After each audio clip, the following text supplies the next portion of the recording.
Travelling to visit her sick mother, Donna Barton was surprised to see a little boy hitchhiking, so she picked him up. The boy was about 9 years old. He told her he was going home after spending the night fishing, although he didn't seem to have any equipment. They drove in silence, and at times Donna felt as if she was on her own. She reached the boy's destination and pulled over to let him out.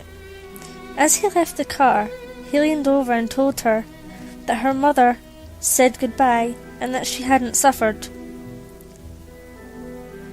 Feeling distressed and confused, Donna drove to her mother's house and rushed inside, only to find her mother dead. A few days later, a lady at a local charity shop told her that a few years ago a local 9-year-old boy had been knocked over. He was killed while coming home from a fishing trip. In the midst of her grief, the events of the night started to fall into place for Donna. She realised that her mother had been able to say goodbye thanks to the help of her phantom hitchhiker.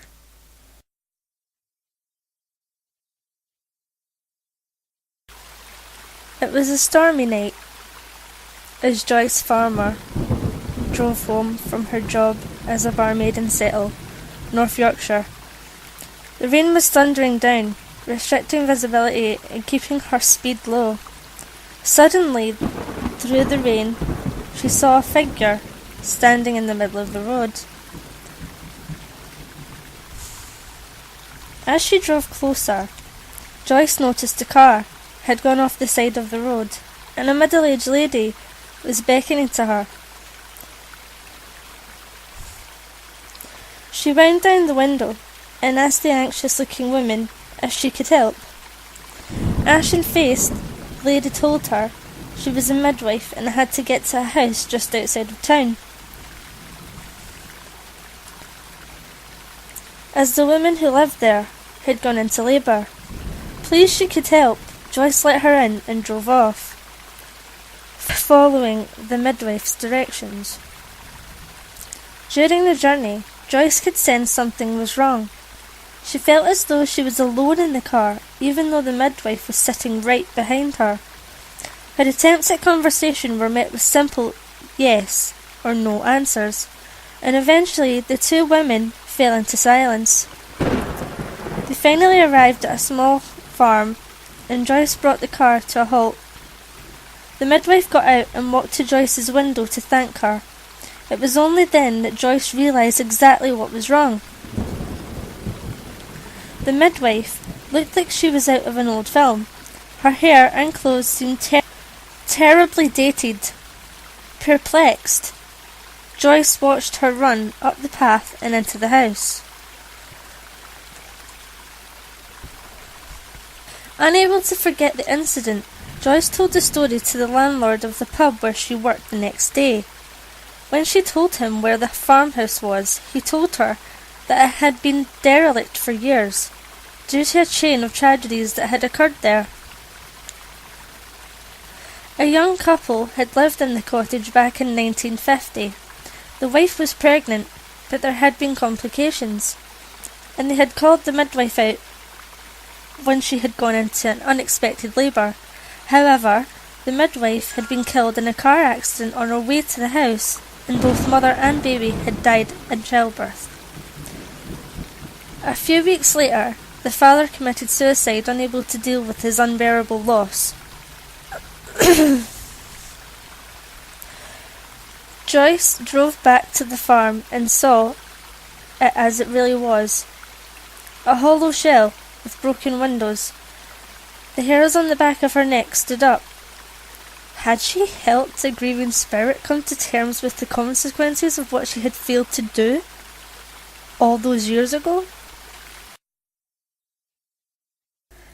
Supplies manager Janice Whittleton had been at the local hospital for a little over a month.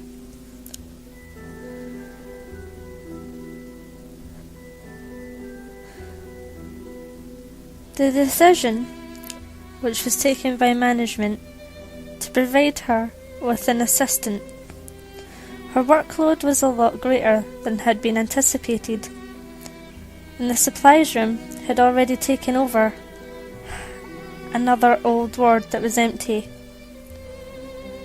The supplies department was located in the old Victorian part of the hospital, which nurses and patients had now vacated for the gleaming new building across the road.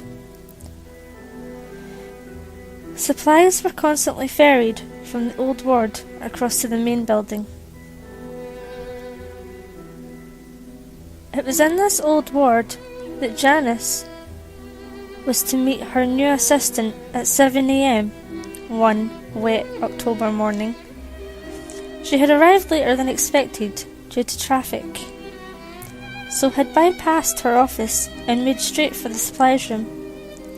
Still in her dripping wet coat, it seemed extremely cold, colder than usual, but she attributed it to the unseasonably wintry showers.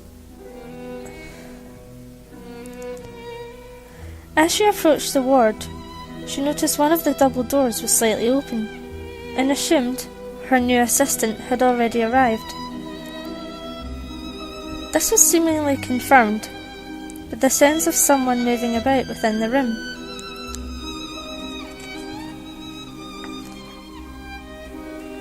On entering the ward, Janice said her apologies and then noticed the front of the room was empty.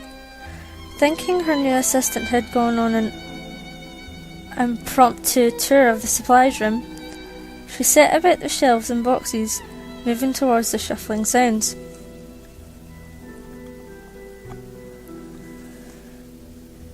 Bizarrely, the temperature had dropped even further, and Janice noticed she could see her own breath as mist in the cold air. As she turned into the dark of the old nurse's room, she became aware of the hair bristling on the back of her arms and neck. She was actually feeling afraid. Again, she shouted at a greeting more to Ali, her own feelings of fear, than actually expecting a reply. As her eyes became accustomed to the darkness, she began to make out the outline of a stooped figure. As she still had no response to her greetings, she decided the person in the room was most likely to be a confused patient from the main hospital, who had somehow wandered off. She turned on the light and was alarmed to see it was an old man in a white hospital gown. He slowly appeared around the room with a bewildered look on his face and then walked out, only to disappear into a large stack of boxes. Suddenly a hand landed on her shoulder, and Janice practically jumped out of her skin. It was her new assistant, apologising for her lateness.